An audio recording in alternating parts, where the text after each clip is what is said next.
Welcome back to S.WigginsTV. As always, I'm your host, Worldwide S.Wiggins. I'm back with another fire episode of Small Hood Wars. Today we're going to be talking about the very underrated beef between the 99 Mafias versus the BUDLONG gangster CRIPS / UGs / BLOCC CRIPS. No long with the intro. Let's get straight to it. Of course, we all know from living in LA that the West Side 99 Mafias and the BLOCCs / UGs is enemies. But a lot of people may not know that as much as they beef, the 99 Mafias are also mortal enemies with the BUDLONG gangster CRIPS. 10 dudes who are also rolling hundreds and are in very close proximity because BUDLONG is like the next big street after Normandy. These are some of the most vicious hoods in Westmont, who is only a hop, a skip, and a jump away from each other. The beef between the 10 dudes BUDLONGs and the 99 Mafias dates way back in the day. I'm talking the 80s. Back in the days, the 10 dudes BUDLONGs allegedly was actually known as the Regal Boys, a PTSD clique. That's what I heard. You're welcome to hit me up and correct me if I'm wrong. All the BUDLONGs out there. You still ain't hit me back for that interview, Snowman. But nah, man, salute, man. Shouts out. But that's what I was told. They was first known as the Regal Boys back in the day.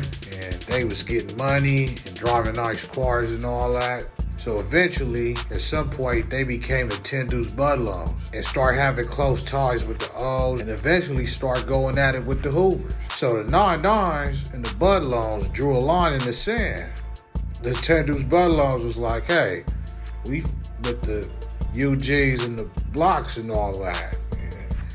And if you didn't know, the 99s is real cool with the 107 Hoovers. So they like, well, we with the Hoovers and all that. So we riding with them. So they just said F it and, we don't like each other. And it's beef, And from there, it started escalating.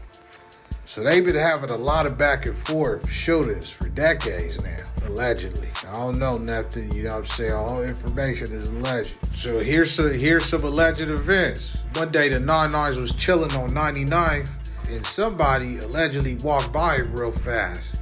Before they could say, hey, who that is right there? Whoever it was, I don't know, just up and start busting at him. Boom, boom, boom. Another time, the 99s went over to the BUDLONGs to bust on them, And after they get through busting at them, the 99s turn on Normandy, headed back to Century to their hood. And next thing you know, you hear, bow, bow, bow, bow. They start smacking back at them, chasing them. So the 99s drive through traffic and go back to their turf, try to get situated, get ready. And the BUDLONGs really followed them into their hood. So the 99 hopped out the driver's seat and he get bust at and he tried to block his face with his hand and bullet went in and out of his hand. Bow. And then guess what?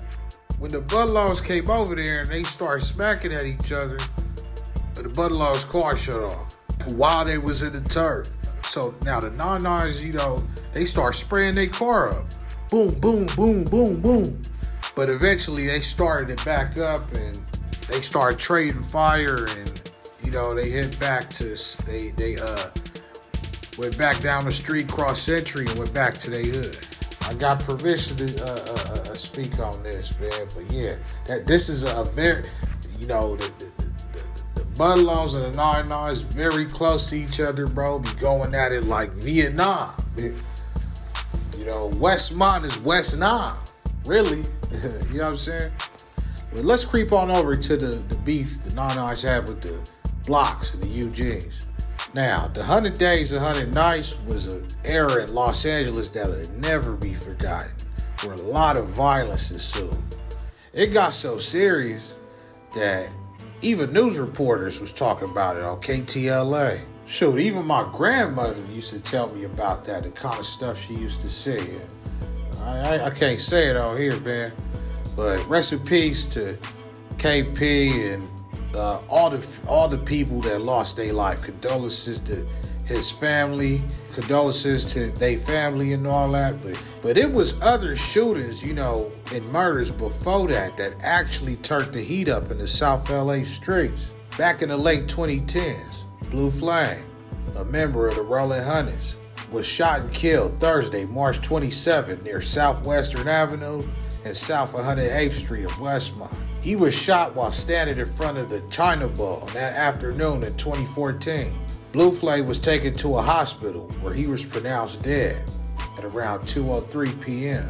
First things first, rest in peace to Blue Flame. Condolences to his family, and shouts out to the Hunters. The streets turned up. Now, I'm going to change a name or two, you know what I'm saying?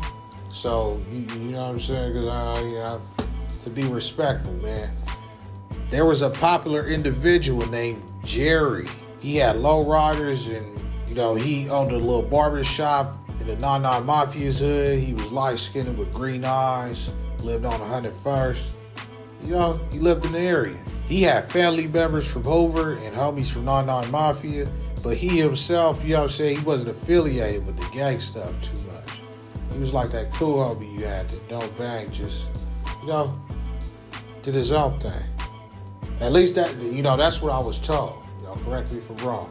But one of his little homies from MAFIA crib had just came home from jail. And he went over there, you know, to pay his respects as they was having a little gathering. You know, they was having a little something for the homie. Now, this was over on 96th Street.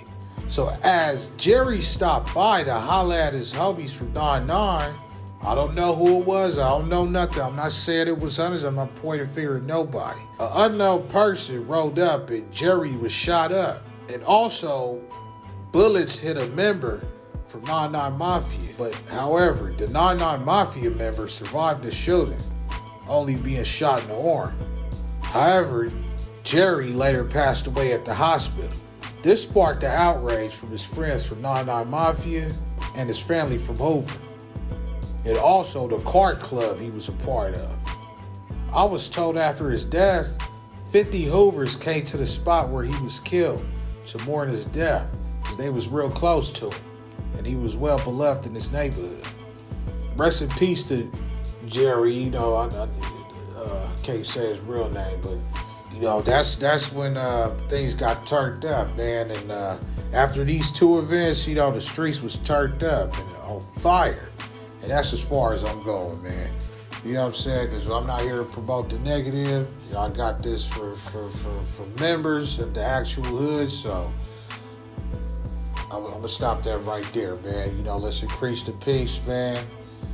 You know, yeah, let's do something positive with our time, man, here on Earth. Yeah. Make sure you like, comment, share, subscribe. This is really graphic, man. I know, man. It's not what I usually do. But holla at your boy. I'm out of here. Wait!